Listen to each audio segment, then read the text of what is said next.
It was a typical Friday evening when the blackout happened. The sun had already set, and the streetlights flickered on one by one. People were rushing to get home after a long day at work, excited to start their weekend. But as they arrived home, they realized something was wrong. The electricity was out. The darkness enveloped the entire city like a thick blanket, and people stumbled around, unable to see anything in front of them. The only sounds were the distant hum of generators and the occasional yelp of a frightened animal. It was as if the world had come to a standstill. But as the night wore on, something strange began to happen. Whispers started to circulate among the residents about a mysterious figure that was lurking in the darkness. They said it was a ghost, a vengeful spirit that had been unleashed by the sudden loss of power. Some even claimed to have seen it with their own eyes, a spectral figure that floated through the streets with an eerie, otherworldly glow. At first, most people dismissed these rumors as the result of paranoia brought on by the blackout. But as the hours passed, and the whispers grew louder, people began to wonder if there was something to them after all.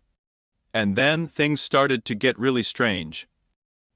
The first reported sighting of the ghost was at the city's power plant.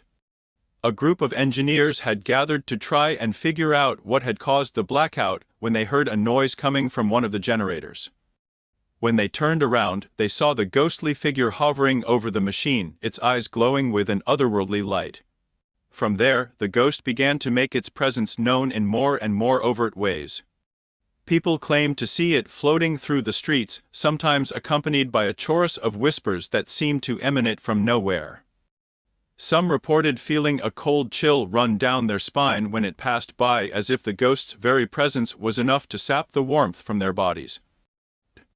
But despite the fear that the ghost instilled in people, some were drawn to it like moths to a flame. There were rumors of cults that had sprung up, worshipping the ghost as a deity and offering it sacrifices in exchange for its protection. Others claimed that the ghost had given them visions of the future, a glimpse of what was to come after the darkness lifted. As the days wore on, the city began to take on a surreal, dreamlike quality.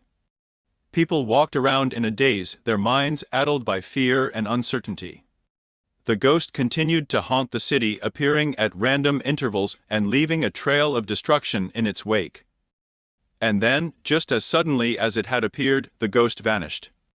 The power came back on, and the residents of the city breathed a collective sigh of relief.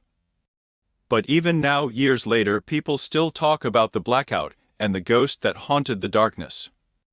Some say that it was just a figment of their imagination, a mass hallucination brought on by the sudden loss of power. But others know the truth, that something was unleashed that night, something that still lingers in the shadows, waiting for its next chance to strike.